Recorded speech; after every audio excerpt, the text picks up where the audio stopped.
31 December, now or never. শনিবার সন্ধ্যা থেকেই এই স্ট্যাটাসটি ব্যাপকভাবে ফেসবুকে ছড়িয়ে পড়েছে। বৈষম্য বিরোধী ছাত্র আন্দোলনের শীর্ষ নেতাদের প্রায় সবাই এমন পোস্ট দিয়েছেন। একই পোস্ট দিয়েছেন সরকারের উপদেষ্টা আসিফ মাহমুদও। প্রোক্লেমেশন অফ জুলাই রেভলিউশন লিখে তিনি আরও বলেন, কমরেডস, নাও অর নেভার। এই পোস্টগুলোর পর থেকেই 31শে ডিসেম্বর আসলে কি ঘটতে যাচ্ছে তা নিয়ে বিভিন্ন মহলে আলোচনা শুরু হয়েছে।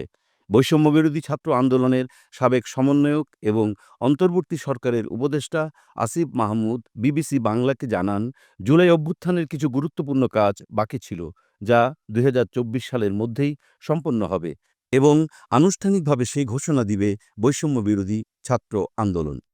এই ঘোষণাপত্রে এমন কিছু বিষয় অন্তর্ভুক্ত থাকবে যার মাধ্যমে বৈষম্যহীন সমাজ গঠনের যে চেতনা রয়েছে তা বাস্তবায়ন করার পরিকল্পনা তৈরি হচ্ছে।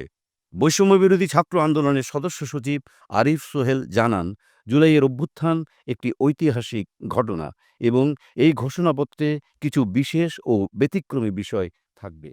এছাড়াও এই ঘোষণাপত্রের জন্য বৈষম্যবিরোধী ছাত্র আন্দোলন বিভিন্ন রাজনৈতিক দলসহ গণ অভ্যুত্থানে অংশগ্রহণকারী সব পক্ষের সাথে আলোচনা করছে। যদিও অনেকেই প্রশ্ন তুলেছেন, ৩১ ডিসেম্বর কি ছাত্রদের নতুন রাজনৈতিক দল ঘোষণা করবে?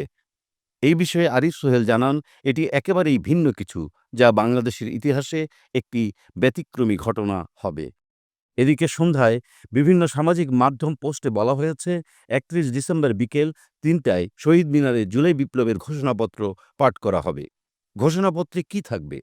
এই প্রশ্নের উত্তরে বৈষম্যবিরোধী ছাত্র আন্দোলনের মুখ্য সংগঠক আব্দুল হান্নান মাসুদ বলেন, এই ঘোষণাপত্রে জুলাই অভ্যুত্থানের স্পিরিট তুলে ধরা হবে এবং বৈষম্যহীন সমাজ গঠনের জন্য নানা সুপারিশ থাকবে। এদিকে অতীতে ঘটে যাওয়া দমনপীড়ন এবং রাষ্ট্রীয় সংকটের কারণে কেন এমন এক অভ্যুত্থান প্রয়োজন হয়েছিল তা নিয়েও আলোচনা থাকবে।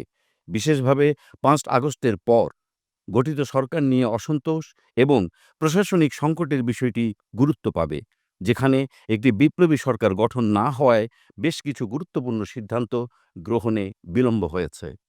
আগামী ৩১শে ডিসেম্বর শহীদ মিনারে এই ঘোষণাপত্রের মাধ্যমে বৈষম্যবিরোধী ছাত্র আন্দোলনের পক্ষ থেকে নতুন এক যুগের সূচনা হতে পারে, যা বাংলাদেশের রাজনীতির গতিপথে বড় পরিবর্তন আনতে পারে।